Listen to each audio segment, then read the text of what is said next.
नमस्कार, मेरा नाम है विवेकानंद शर्मा और आप देखना शुरू कर चुके हैं द विवेक व्यूज़। आज द विवेक व्यूज़ के इस खास एपिसोड में हम बात करेंगे जंतर मंतर पर चल रहे एक प्रदर्शन की। किस तरीके से गठन हुआ कॉकरोच जनता पार्टी का और फिर वो कॉकरोच जनता पार्टी किस तरीके से आज के इस दौर में मुख्य विपक्षी दल का काम कर रही है, किस तरीके से एक आंदोलन का चेहरा बन गई है, किस तरीके से एक बयान से शुरू हुआ ये कारवां देश की सत्ता को हिलाने वाला एक साधन बन गया है। ये साधन किसके हाथ में है? क्या सच में जिन्होंने कॉकरोच जनता पार्टी बनाई वही आंदोलन चला रहे हैं या फिर पीछे चल रही हैं कुछ अलग तरह की गतिविधियां? कौन लोग दे रहे हैं समर्थन, कौन कौन व्यक्ति कब कब जुड़ा और मूल मुद्दा क्या था?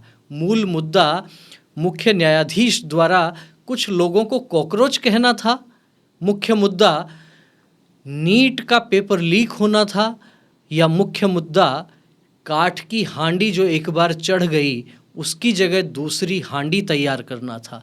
क्या था मामला? कौन कौन लोग कब कब जुड़े? क्या क्या मामले हुए? जानते हैं अगले 5-7 मिनट। बात कर लेते हैं पेपर लीक और गिरफ्तारियों को लेकर। दिल्ली में जो आंदोलन चल रहा है उसका मुख्य कारण नीट परीक्षा का पेपर लीक होना बताया जा रहा है। 3 मई 2026 को आयोजित परीक्षा से पहले प्रश्न पत्र के साथ छेड़छाड़ की आशंकाओं की बात सामने आई। सीबीआई ने अनुचित साधनों की रोकथाम अधिनियम 2024 के तहत भारतीय न्याय संहिता और भ्रष्टाचार निवारण अधिनियम के तहत एफआईआर दर्ज की। कुछ लोगों को गिरफ्तार किया गया और उनमें पीवी कुलकर्णी, पूर्व केमिस्ट्री के लेक्चरर, एनटीए के पेपर सेटर थे, उनका नाम आया। मनीषा गुरुनाथ मांढरे, एनटीए द्वारा नियुक्त वरिष्ठ बॉटनी शिक्षिका, परीक्षा विशेषज्ञ, उनका भी नाम आया, उनकी गिरफ्तारी हुई। शिवराज मोटेगांवकर, लातूर स्थित आरसीसी कोचिंग इंस्टीट्यूट के संस्थापक, इनकी गिरफ्तारी हुई। मनीषा वाघमारे, सैलून मालिक और बिचौलिया, जिन पर छात्रों को जुटाने और प्रश्नों के वितरण को सुगम बनाने का आरोप था। मनोज शिरूरे, पेपर सेटर से लीक हुए प्रश्नों को छात्रों तक पहुंचाने में मदद के ये आरोपी हैं। तेजस हर्षद कुमार शाह, एक कोचिंग अकादमी के शिक्षक। धनंजय लोखंडे, शुभम खैरनार, इनको महाराष्ट्र से गिरफ्तार किया गया। और राजस्थान का कनेक्शन दिनेश बिवाल, विकास और मांगीलाल, इनको राजस्थान से गिरफ्तार किया गया। गुरुग्राम से गिरफ्तार किया गया यश यादव को। हालांकि ये बड़ा महत्वपूर्ण विषय था, लेकिन 20 बच्चों ने अपनी जान गंवा दी, ये भी बातें सामने आई। जो जिम्मेदार लोग ध्यान में आ रहे थे उनकी गिरफ्तारी हुई, लेकिन साथ ही साथ सरकार ने री-नीट करवाने की तैयारी कर ली। लगभग 20 लाख विद्यार्थी परीक्षा देने वाले थे। दोबारा परीक्षा करवाने के लिए सरकार ने जो है तुरंत सारी व्यवस्थाएं चाक चौबंद की। लेकिन आप देखिए, ये एक अलग विषय है। दूसरी बात क्या है, कॉकरोच जनता पार्टी वो कहाँ से बनती है? तो भारत के मुख्य न्यायाधीश सूर्यकांत ने 15 मई 2026 को कोई बात कही, और वो बात थी एक वकील द्वारा वरिष्ठ अधिवक्ता का दर्जा पाने का कोई मामला था। उस याचिका को निराधार पाया गया और मुख्य न्यायाधीश ने कहा कि वरिष्ठ अधिवक्ता का दर्जा एक अर्जित सम्मान है, कोई स्टेटस सिंबल नहीं जिसे कानूनी रूप से हासिल करने की कोशिश की जाए। स्थानीय न्यायालयों जैसे 30 हजारी फर्जी वकीलों को लेकर गहरी नाराजगी व्यक्त करते हुए मुख्य न्यायाधीश ने कई तरह की बातें कही, और आलोचनाओं के दौरान मुख्य न्यायाधीश ने कुछ विवादित शब्दों का भी इस्तेमाल किया। न्यायपालिका पर हमला करने वाले कुछ बेरोजगार युवाओं की तुलना उन्होंने उस समय कॉकरोच से कर दी, परजीवियों से कर दी, और कहा कि आरटीआई का ये सहारा लेते हैं। ये टिप्पणी जो थी कॉकरोच वाली, ये तुरंत वायरल हो गई इंस्टा पर, सोशल मीडिया पर, और छात्र और नौकरी के उम्मीदवार, कुछ युवा पेशेवरों के बीच बहस छिड़ गई। इसी दौरान 24 घंटे के भीतर बोस्टन यूनिवर्सिटी से जनसंपर्क में स्नातक अभिजीत दीपके ने सीजेपी, कॉकरोच जनता पार्टी का गठन कर लिया। ये अभिजीत दीपके आम आदमी पार्टी के सोशल मीडिया से जुड़े हुए थे। इन्होंने कोई मीम बनाया था, लेकिन आधिकारिक वेबसाइट भी लॉन्च कर दी 16 मई को। और ख़ास बात ये रही कि शुरू के 48 घंटों में 40,000 और 2 दिन के भीतर 80,000 लोग इनके साथ जुड़ गए। एक सप्ताह में 1 लाख से ज़्यादा लोग इनके साथ सोशल मीडिया पर जुड़ गए। और ख़ास तौर पर लोग कौन थे? आलसी और बेरोजगारों की आवाज़ कहे जाने वाला ये प्लेटफॉर्म काफ़ी हिट हो गया। कॉकरोच जनता पार्टी का हैंडल और पोर्टल ये लॉन्च कर दिए गए, वेबसाइट, गूगल फॉर्म लाइव हुए, और कुछ ही घंटों में हज़ारों लोगों ने जो है इसके साथ अपनी संबद्धता बता दी। 5 सूत्रीय घोषणा पत्र जारी किया गया। शुरू में मुख्य न्यायाधीश सूर्यकांत ने एक स्पष्टीकरण में कहा कि उनकी टिप्पणियों का गलत अर्थ निकाला गया है। अभिजीत के सोशल मीडिया पेज पर फॉलोअर्स की संख्या लगातार बढ़ती गई। 18 और 19 मई 2026 को टीएमसी के सांसद महुआ मोइत्रा और कीर्ति आजाद सहित अनेक राजनेता इनसे मिलना शुरू कर चुके थे। प्रशांत भूषण, हम जानते हैं बैकग्राउंड क्या है, वे भी मिले। अभिजीत के आम आदमी पार्टी से संबंध और राजनीतिक मंशा को लेकर भी बहस तेज हो गई। 20 मई को अभिजीत दीपके ने मीडिया के साथ बातचीत शुरू कर दी। बोस्टन से ही ऑनलाइन इंटरव्यू देने शुरू कर दिए और सोशल मीडिया अकाउंट्स को निशाना बनाकर कई तरह की हैकिंग की खबरें भी सामने आने लगी। 3 जून 2026 को इन्होंने अपने आधिकारिक प्रवक्ताओं की घोषणा की। अब खास बात यह है, कौन थे प्रवक्ता? सौरभ दास। पहचान क्या है? वामपंथी पत्रकार, पश्चिम बंगाल से हैं। इनके आर्टिकल जो है अल जजीरा, द वायर, द हिंदू, कई तरह की मैगजीन्स में और उन पर छपे। क्या ब्राह्मणों को हत्या या हिंसा नहीं करनी चाहिए? क्या ये कैसा नकली ब्राह्मण है? इस तरह की बहुत सी बातें इनकी वायरल हुई। उमर खालिद के साथ भी इनकी फ़ोटो वो जो है वायरल हो चुकी है। आशुतोष रांका दूसरे प्रवक्ता थे। कानपुर आईआईटी से उन्होंने पढ़ाई की और आम आदमी पार्टी से उनका भी जुड़ाव काफ़ी स्पष्ट रहा है। विजेता दहिया अभी बाहर हो गए हैं, लेखक, कंटेंट राइटर हैं, यूट्यूबर, ध्रुव राठी के रिसर्चर वो रहे हैं, लेकिन उनका वीडियो वायरल हो गया प्रदर्शन के समय बर्गर खाते हुए और उनको बाहर कर दिया गया। ये वही विजेता दहिया हैं जिन्होंने प्रेमानंद जी महाराज के लिए कहा कि मैं उनको संत और महाराज नहीं मानता, वे ब्राह्मणवाद का समर्थन करते हैं, ऐसा कहना था विजेता दहिया का। बहरहाल उनको निकालकर बाहर फेंक दिया गया है कॉकरोच जनता पार्टी से। अभिजीत ने लेकिन बहुत शानदार तरीके से ये सारी चीज़ें की। वे भारत आए, धर्मेंद्र प्रधान का इस्तीफा मांगने लगे और साथ ही साथ उन्होंने कहा कि जब मैं आऊँ तो लोग मेरे को लेने के लिए एयरपोर्ट पर आएँ। बहुत कम लोग पहुँचे, नहीं पहुँचे लोग, लेकिन फिर भी नेक्सस ऐसा था कि सब कुछ तैयार किया गया। पुणे, लखनऊ, अमृतसर, जयपुर, बेंगलुरु, हैदराबाद विरोध प्रदर्शन हुए। परीक्षाओं में अनियमितता की बात पर विरोध प्रदर्शन हुए। धर्मेंद्र प्रधान के इस्तीफे की मांग उठी। इस दौरान सोनम वांगचुक और भाकपा माले के महासचिव दीपांकर भट्टाचार्य का समर्थन मिल गया। AISA SFI की उपस्थिति रही। UBT शिवसेना, प्रियंका चतुर्वेदी, TMC, इनका साथ मिल रहा था कॉकरोच जनता पार्टी को। कई स्थानों पर विरोध प्रदर्शन हुए। पुणे में भी हुआ, लखनऊ में हुआ, जयपुर में हुआ। जयपुर में शहीद स्मारक पर जो विरोध प्रदर्शन हुआ था उसमें अभिजीत दीपके के करारा झापड़ पड़ा था, थप्पड़ पड़ी थी। जी हाँ, एक प्रदर्शनकारी ने जोरदार थप्पड़ मारी थी। याद कीजिए वो दौर जब आम आदमी पार्टी आगे बढ़ रही थी, कभी शाही फेंकी जा रही थी, कभी थप्पड़ मारे जा रहे थे। वही रणनीति यहाँ भी थी। 20 जून 2026 से अभिजीत की अगुवाई में CJP ने दिल्ली के जंतर मंतर पर अनिश्चितकालीन धरना शुरू कर दिया। प्रदर्शन में 3 प्रमुख मांगे थी: धर्मेंद्र प्रधान का इस्तीफा, परीक्षा घोटालों की न्यायिक जांच और परीक्षा प्रणाली में व्यापक सुधार। लेकिन साथ साथ क्या चल रहा था? वामपंथी संगठन CPI-ML, AISA SFI, CPIM और अन्य छात्र संगठनों से समर्थन की बात की जा रही थी जिससे कि संख्या जुटाई जा सके और उसमें कुछ हद तक सफल भी हुए अभिजीत दीपके। CJI की एक टिप्पणी को राजनीतिक षड्यंत्र के तहत सरकार के खिलाफ कैसे मोड़ा गया, ये आप अच्छे से इस आंदोलन से समझ सकते हैं। धर्मेंद्र प्रधान को निशाना क्यों बनाया गया? बहुत लोग कह रहे हैं कि शिक्षा में वे बड़े परिवर्तन कर रहे हैं इसलिए भी, लेकिन कैसे लोग पहुंचे आंदोलन में? उमर खालिद के समर्थक पहुंचे, धारा अनुच्छेद 370 के विरोधी वहां पहुंचे और बंदूक रखी गई छात्रों के कंधों पर। सारा खेल किस तरीके से हाईजेक हो गया। बात होनी थी नीट की, बात होनी थी परीक्षाओं की, लेकिन बात आ गई मोदी के विरोध पर, बात आ गई मोदी को माँ बहन की गालियां देने पर। इसी बीच सोनम वांगचुक ने 28 जून को अनिश्चितकालीन भूख हड़ताल शुरू कर दी और उसके बाद अन्ना हजारे वाला आंदोलन याद आने लगा। लोग जुटने लगे, समर्थन देने के लिए राजनीतिक लोग आने लगे। इसी बीच सोनम वांगचुक का स्वास्थ्य गिरने लगा और भावनात्मक वीडियो उनके आने लगे जो कि फटाफट वायरल भी हो गए क्योंकि पूरा तंत्र तैयार था। संसद मार्च का आह्वान हुआ 20 जुलाई को और व्यवस्थित तरीके से लोग वहां पहुंचे और शांतिपूर्वक प्रदर्शन करने की बात थी। लेकिन सोनम वांगचुक की पृष्ठभूमि वो भी आपको समझनी पड़ेगी। रमन मैग्सेसे पुरस्कार से सम्मानित हैं और एक समय ऐसा बताया जाता है कि भगवान राम और माता सीता को लेकर एक आपत्तिजनक बयान उन्होंने दिया था। और वो एक NGO भी चलाते हैं और उस NGO का नाम बताते हैं SECMOL। विदेशों से फंड लेने का लाइसेंस इनके पास था, वो इस केंद्र सरकार ने रद्द कर दिया। और जब वो रद्द कर दिया तो उसके बाद बहुत सारी चीज़ें हुई। तो सोनम वांगचुक को समर्थन देने के लिए नसरुद्दीन शाह पहुंच गए, रत्ना पाठक शाह, अरुंधति राय, जयंती घोष, निवेदिता मेनन, तनिका सरकार, संजय काक, इन सबको आप जरा खंगाल लीजिएगा, आपको समझ में आ जाएगा किस तरह के लोग हैं।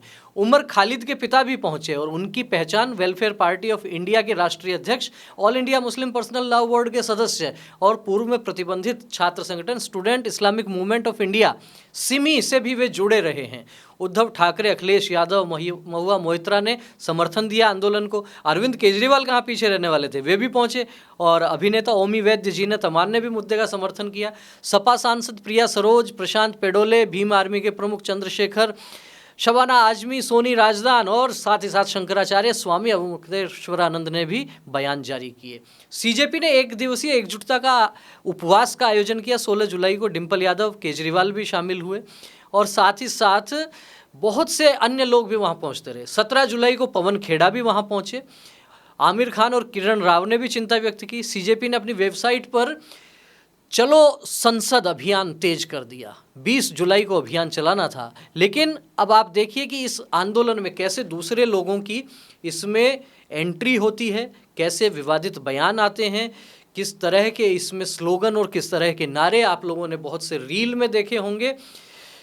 अपनी स्वतंत्रता की बात करते करते कुणाल कामरा ने वहां सभा को संबोधित करते हुए कहा कि सीता के पति का नाम लेकर नीता के पति का काम करने वाले लोग, नीता अंबानी पर निशाना था। सीता के पति राम, नीता अंबानी के पति मुकेश अंबानी, कैसे कैसे भाषण वहाँ दिए गए। साथ ही साथ भारत की एकता अखंडता को लेकर भी बहुत सी बातें वहाँ हुई, बहुत से विवादित वहाँ नारे लगे। बहुत से लोग ऐसे, प्रोफेसर नंदिता नारायण, आभादेव हबीब, इस तरह के लोग भी वहाँ पहुँचे जिन्होंने कभी कहा कि यदि भारत माता है तो पिता कौन है। संयुक्त किसान मोर्चा ने भी इस विरोध प्रदर्शन में अपनी भूमिका निभाई और बहुत सारे मामले, बहुत सारे वीडियो ऐसे भी देखने को मिले कि जिसमें पुलिस वालों पर भी हमले किए गए। सोनम वांगचुक के 21वें दिन चिकित्सीय सलाह पर उनको सफदरगंज अस्पताल ले जाया गया और साथ ही साथ वृंदा करात, पुष्पेंद्र सरोज, योगेंद्र यादव, ये सब लोग भी उस आंदोलन में दिखते रहे। बीच में जो खेल थोड़ा सा किया वो किया राहुल गांधी ने। प्रधानमंत्री आवास के बाहर जिस तरीके से उन्होंने धरना दिया वो कहीं ना कहीं एक डेंट था इस आंदोलन को। सोनम वांगचुक की भूख हड़ताल जारी थी, उनको फिर मेदांता हॉस्पिटल में जो है वो शिफ्ट किया गया। वहाँ भी विपक्ष वहाँ मिलने के लिए जा रहा था, बहुत सारी चीज़ें थी। बहरहाल कॉकरोच जनता पार्टी 20 जुलाई को चलो संसद अभियान को एक बड़ा आंदोलन बनाने की पूरी तैयारी कर चुके थे और इनके पीछे वामपंथी संगठन, छात्र संगठन, ये सब लगे हुए थे। इन्होंने उकसाया, वहाँ दिल्ली पुलिस को बहुत सारे वीडियो हैं, मॉब लिंचिंग के प्रयास किए गए। जवाब में पुलिस ने आंसू गैस छोड़ी, लाठीचार्ज किया और उस दौरान पुलिस की तरफ से भी यदि कुछ गड़बड़ी हुई है तो उनके भी रील बनाकर निश्चित रूप से खूब चलाए जा रहे हैं। इस दौरान केंद्रीय मंत्री जेपी नड्डा और जितेंद्र सिंह ये लगातार संपर्क करने का प्रयास करते रहे। बताया जा रहा है कि लगभग 7-8 हज़ार प्रदर्शनकारी जंतर मंतर पर इकट्ठे हो गए थे चलो संसद मार्च के लिए। सोनम वांगचुक की पत्नी गीतांजलि भी इस मार्च में शामिल हुई।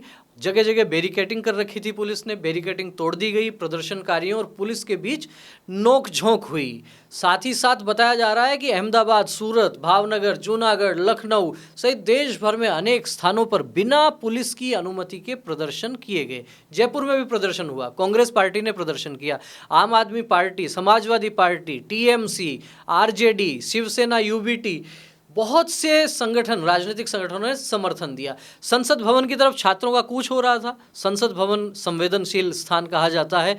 पूर्व में भी वहां आतंकी हमला भी हो चुका है। लाल किले के आसपास ब्लास्ट की घटनाएं पहले हो चुकी हैं। ऐसे में पुलिस की जिम्मेदारी निश्चित रूप से बढ़ ही गई थी, लेकिन छात्र थे कि कहाँ मानने वाले थे।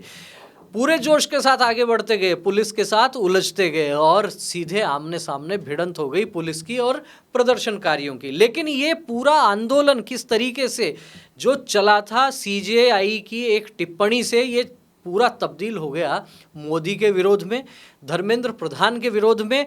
क्या इस पूरे आंदोलन को हाईजैक कर लिया गया? क्या 20 जुलाई का चलो संसद मार्च के दौरान पुलिस बैरिकेड्स तोड़ना और हिंसक झड़पें ये साबित नहीं करती कि ये जो आंदोलन था उसका नेतृत्व छात्रों के हाथ से निकलकर अराजक तत्वों के हाथ में आ गया। छात्रों के साथ निश्चित रूप से सहानुभूति है, होनी भी चाहिए, लेकिन जिस तरह के नारे लग रहे थे, मोदी को माँ बहन की गालियां दी जा रही थी, अश्लील नारे लग रहे थे, पोस्टर बैनर थे, ये सारा नेक्सस आप देख सकते हैं। पहले भी देश भर में जो बहुत से आंदोलन विरोध प्रदर्शन हुए हैं उनके अलग था, उनसे अलग किस तरीके से ये सारा माहौल बनाया गया, छात्रों के हाथ से सारी चीज़ निकली। आगे किस तरह से क्या कुछ हो सकता है, प्रधानमंत्री नरेंद्र मोदी ने भी रात्रि 12 बजे एक वीडियो जारी किया। उन्होंने बताया कि हम फास्ट ट्रैक कोर्ट को लेकर काम कर रहे हैं, संसद में चर्चा भी होगी, और इस दौरान जो है वो सोनम वांगचुक को जूस पिलाकर अनशन उनका तोड़वाया गया। भारत के युवा और खासतौर पर विद्यार्थी यदि उनकी बात करते हैं, उनके आंदोलन होते हैं शिक्षा के लिए, शिक्षा की गुणवत्ता के लिए, तो निश्चित रूप से बहुत ही अच्छी बात है, होने भी चाहिए। शिक्षा में सुधार निश्चित रूप से होना चाहिए, लेकिन क्या शिक्षा में सुधार पुलिस कर्मियों के सिर फोड़कर होगा?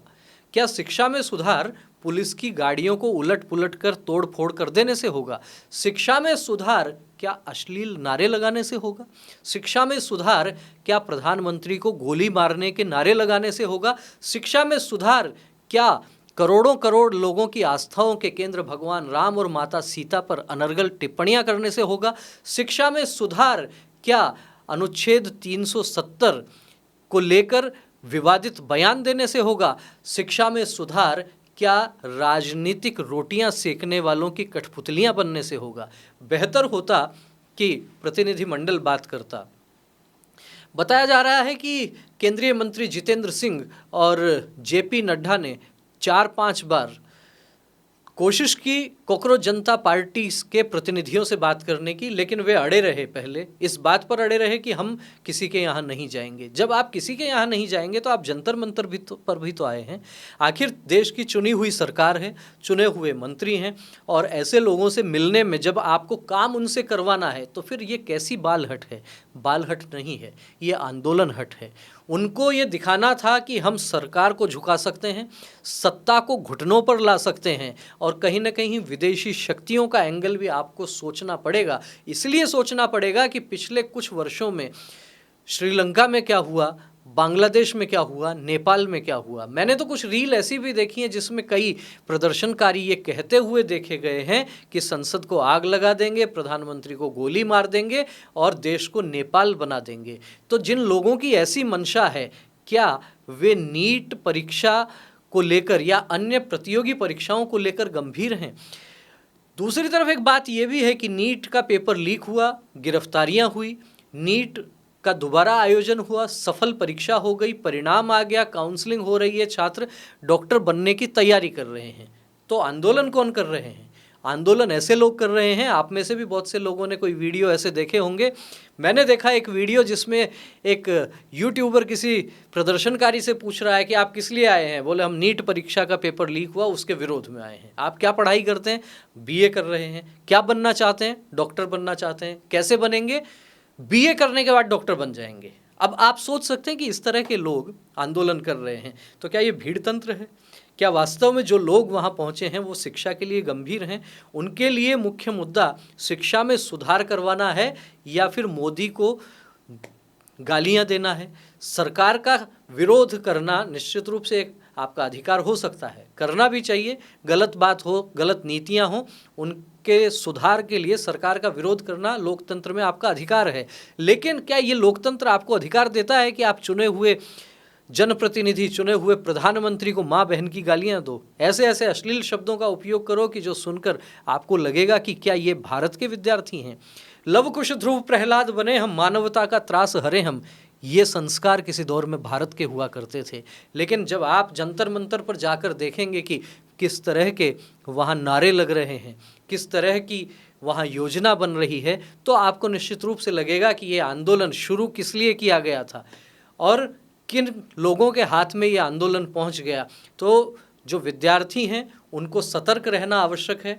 आपका भविष्य आप स्वयं बनाएंगे, आपका भविष्य बनेगा आपकी मेहनत से, आपकी पढ़ाई से। और जिन लोगों को राजनीति करनी है वे बेशक राजनीति करें, लेकिन जो युवा है उनको अपना भविष्य बनाना है। उनको देखना पड़ेगा, प्रधानमंत्री को गाली देने से काम नहीं चलेगा। 5 नंबर अधिक लाएंगे तो आपका जीवन बनेगा। कुछ पढ़ाई अधिक करेंगे तो आपका जीवन बनेगा। इसलिए राजनीतिक दलों के टूल बनने से पहले सोचना पड़ेगा, समझना पड़ेगा। मैंने जो शुरू में बात कही थी कि काठ की हांडी एक बार चढ़ती है, दूसरी बार तो दूसरी हांडी तैयार करनी पड़ती है, उस एंगल को भी यहाँ समझना पड़ेगा। क्या ऐसा तो नहीं हो गया कि आम आदमी पार्टी की जो छवि तार तार हो गई, जो पार्टी कट्टर ईमानदारी का मुद्दा लेकर राजनीति में आई थी, उसी के करता धरता शराब घोटाले में तिहाड़ जेल जा चुके, उसके बहुत से मंत्री वो जो है वो जेल में जा चुके, भ्रष्टाचार के मामले में, घोटाले के मामले में, शीश महल का मामला सबके सामने आ चुका। तो क्या ऐसा तो नहीं है कहीं कि आम आदमी पार्टी के कर्ता धर्ता और उनके शुभचिंतकों ने एक नई योजना बनाई हो कॉकरोच जनता पार्टी के नाम से? यदि ये बात सच नहीं है तो फिर जब राहुल गांधी ने प्रधानमंत्री आवास के बाहर धरना दिया और पूरे मीडिया का ध्यान सीजेपी के जंतर मंतर के बजाय आ गया राहुल गांधी पर, तो संजय सिंह और अरविंद केजरीवाल के पेट में दर्द क्यों हुआ? अरविंद केजरीवाल और संजय सिंह ने कहा कि कांग्रेस पार्टी भाजपा की बी टीम है। ये भाजपा की बी टीम आज इनको याद आ रही है जब इंडी अलायंस बन रहा था और उसमें शामिल होने की बात हो रही थी आम आदमी पार्टी की, उस समय ये इनको बी टीम नहीं नजर आती थी।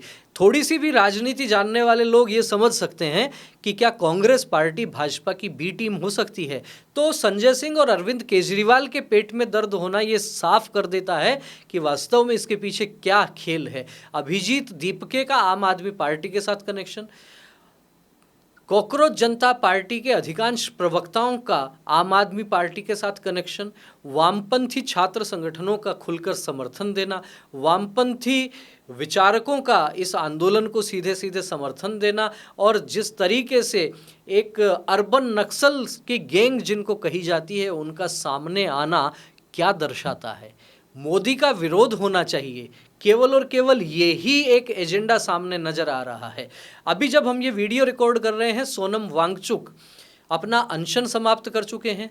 3 मांगों पर सरकार ने लिखित सहमति दी है और वो 3 मांगे हैं कि परीक्षाओं में जो गड़बड़ी हो रही है उसकी जवाबदेही तय की जाए, उस पर संसद में चर्चा की जाए, और जिन विद्यार्थियों कि इस के कारण जिनका निधन हुआ है उनके परिवार वालों को मुआवजा दिया जाए। इन पर सारी सहमति बन गई है, तो यहाँ क्या आंदोलन समाप्त नहीं हो जाना चाहिए? एक तरफ अभिजीत दीपके कहते हैं कि सोनम वांगचुक के आमरण अनशन को समाप्त करने से उनको खुशी है, लेकिन दूसरी तरफ एक बात और कह रहे हैं, जंतर मंतर नहीं छोड़ेंगे। जब तक धर्मेंद्र प्रधान का इस्तीफा नहीं हो जाता तब तक जंतर मंतर नहीं छोड़ेंगे। तो इसके पहले क्या देश में कभी पेपर लीक नहीं हुए? अभी राजस्थान के प्रदेश कांग्रेस कमेटी अध्यक्ष गोविंद सिंह डोटासरा का भी एक पुराना वीडियो बहुत वायरल हो रहा है। वो वीडियो उस समय का बताया जाता है जब वे राजस्थान में अशोक गहलोत की सरकार में शिक्षा मंत्री थे, और उस दौरान बहुत से पेपर लीक हुए। किसी पत्रकार ने उनसे पूछा कि क्या आप इस्तीफा देंगे, तो बहुत नाराज होते हुए गोविंद सिंह डोटासरा ने कहा था कि इस्तीफे का तो सवाल ही नहीं है, परीक्षा माध्यमिक शिक्षा बोर्ड करवा रहा है, परीक्षा आरपीएससी करवा रहा है, किसने गड़बड़ की है उनके खिलाफ कार्रवाई की जाएगी, इसमें इस्तीफे की कहाँ बात है। तो जब वहाँ इस्तीफे की बात नहीं थी तो आज कांग्रेस पार्टी, आज गोविंद सिंह डोटासरा, आज अशोक गहलोत, आज प्रियंका गांधी और राहुल गांधी किस मुंह से इस्तीफा मांग रहे हैं? आखिर ये राजनीति का दोगलापन कब तक चलेगा? क्या इन मुद्दों पर जंतर मंतर पे चर्चा नहीं होनी चाहिए? क्या चर्चा इस विषय पर नहीं होनी चाहिए कि स्किल डेवलपमेंट कैसे हो? क्या चर्चा इन विषयों पर ही होती रहेगी जिन पर वामपंथी एजेंडे के तहत कुछ लोग पूरे आंदोलन को लेकर जा रहे हैं? तो कहीं ना कहीं ये समझने की आवश्यकता है विद्यार्थियों को, ये समझने की आवश्यकता है आंदोलन के शुभचिंतकों को, ये समझने की आवश्यकता है उन लोगों को भी जो छोटी छोटी रील काट के और एक ही रील को 20 सेकंड 25 सेकंड तक बार बार दिखा रहे हैं। निश्चित रूप से पुलिस की ओर से कुछ गड़बड़ियां हुई होंगी, मैं ये नहीं कहता कि नहीं हुई होंगी। जिन्होंने गड़बड़ी की है उन पर कार्रवाई भी होनी चाहिए और पुलिस विभाग कह भी रहा है, लेकिन उन पर कार्रवाई क्यों नहीं होनी चाहिए जो पुलिस की नौकरी करने वाले लोगों के सिर फोड़ रहे हैं? आखिर ये क्या बात हुई प्रदर्शनकारियों पर कोई कार्रवाई नहीं हो? ये बात सोनम वांगचुक ने भी कही, अभिजीत दीपके भी कह रहे हैं, राहुल गांधी भी कह रहे हैं। तो क्या आप छात्रों को ये लाइसेंस देंगे कि जिस दौर में कश्मीर में वे पत्थरबाजी किया करते थे उसी तरह की पत्थरबाजी आज देश में कहीं भी कर सकें, कहीं भी कानून व्यवस्था को चुनौती दे सकें, कहीं भी पुलिस वालों को देखते ही उनके सिर फोड़ सकें? ये छूट नहीं दी जा सकती और इस पर विचार करना पड़ेगा। छात्रों का प्रदर्शन करना उनका अधिकार है, तो पुलिस का भी अधिकार और कर्तव्य है कि वो भी प्रशासन की व्यवस्थाओं को, शांतिपूर्ण व्यवस्थाओं को वो ठीक प्रकार से देख पाए। तो देखना ये पड़ेगा कि आंदोलन ठीक दिशा में चले और वो राष्ट्र की बेहतरी के लिए हो। क्या कहना है आपका इस विश्लेषण पर, क्या कहना है आपका इस वीडियो पर, कमेंट करके जरूर बताएं। वीडियो अच्छा लगा हो तो इसे लाइक करें, अधिक से अधिक लोगों तक शेयर करें। फिर मिलेंगे एक और नए विषय के साथ, एक और नए वीडियो के साथ। तब तक आप बने रहिए हमारे साथ। बहुत बहुत धन्यवाद। नमस्कार।